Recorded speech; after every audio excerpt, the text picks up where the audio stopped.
Let's get right into it. Welcome to this visual, in-depth analysis of how humanity has basically cemented its legacy in stone, steel, and space. Today we're exploring something genuinely incredible, the evolution of built power.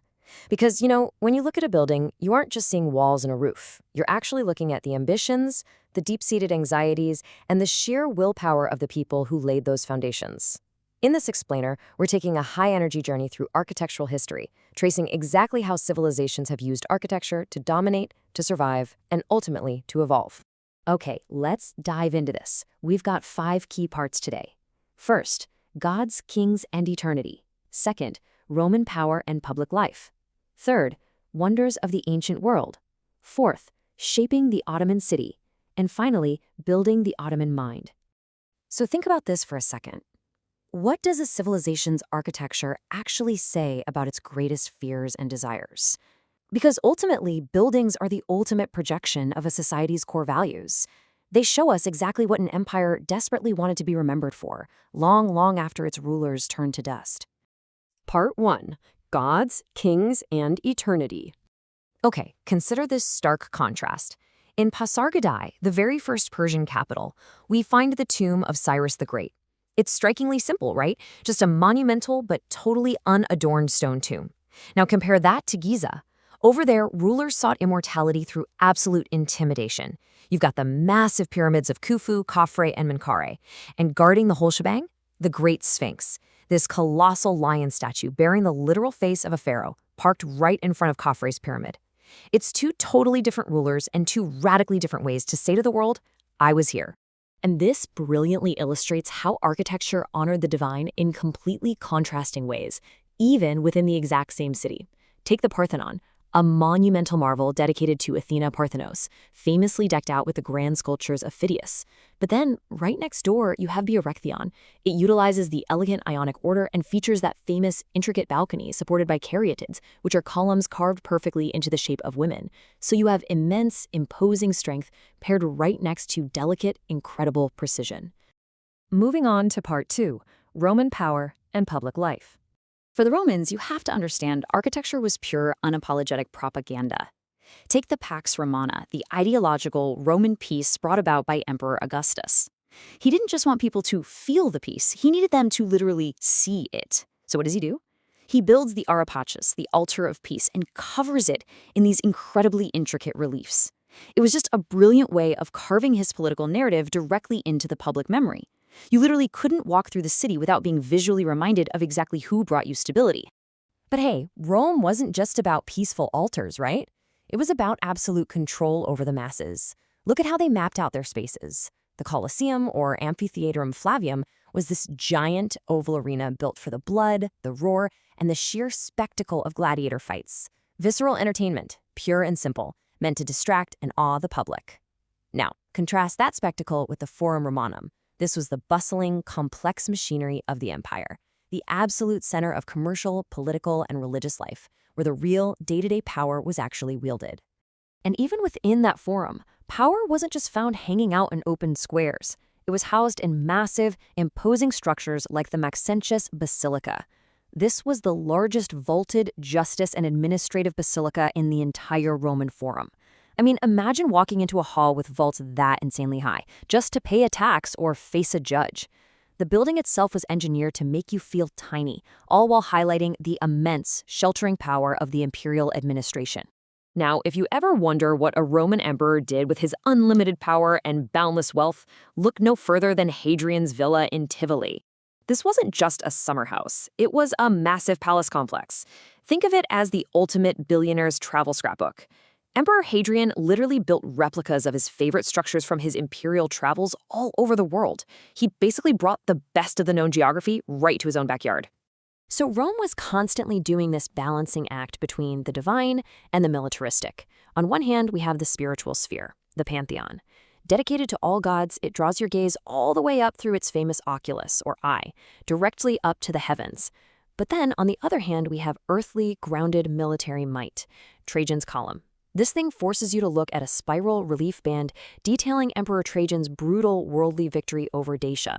Upward spiritual gaze versus grounded militaristic boasting. Let's hit part 3, Wonders of the Ancient World. Now, what's really interesting about this slide is just a single number, 127. That is the staggering amount of giant columns that made up the Temple of Artemis at Ephesus. Built by the architect Chersiphron, this thing was so incredibly massive and complex that it easily earned its place as one of the defining marvels of human history. And man, it was in great company. Just look at this list of ancient architectural marvels. We had the mausoleum at Halicarnassus with its unique pyramidal roof, the Temple of Artemis we just talked about, the Colossus of Rhodes, a giant bronze statue of Helios, the Lighthouse of Alexandria, using massive mirrors to literally guide ships, and of course, the Giza pyramids.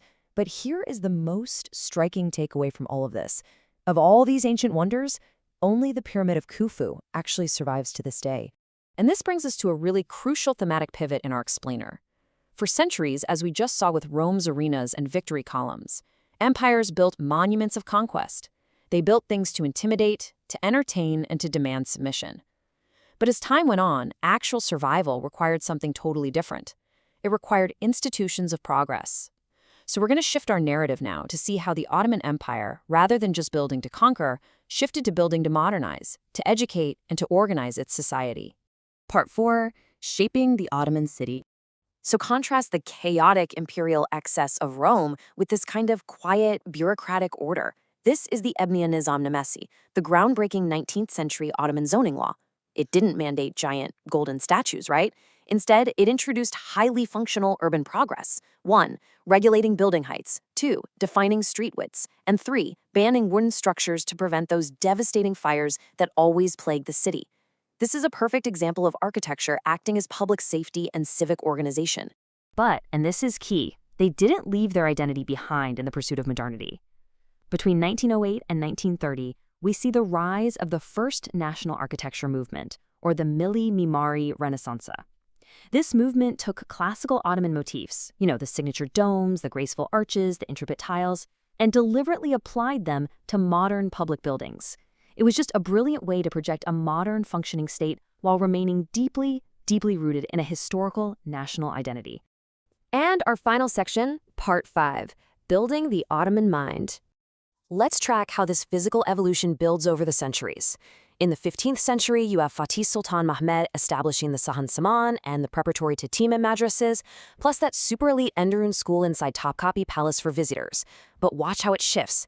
By the 18th century, the empire realized it desperately needed hard technical skills, leading to naval and land engineering schools, and by the 19th century, the architectural focus sharpens entirely on modern state survival, giving us these highly specialized spaces for medical and civil administration schools. Now, why does this matter today? Well, it's a story of direct lineage. There is an undeniable line from these Ottoman roots straight to today's premier institutions. The first naval technical school, the Muhandishane Bahri Humayun, is the direct foundation of today's Istanbul Technical University, or İTÜ. And the Mekteb Mulkiye, built back then to train civil administrators, that's the literal bedrock of the Ankara Political Science Faculty, or SBF today. The architecture of the past is quite literally housing the legacy of the present.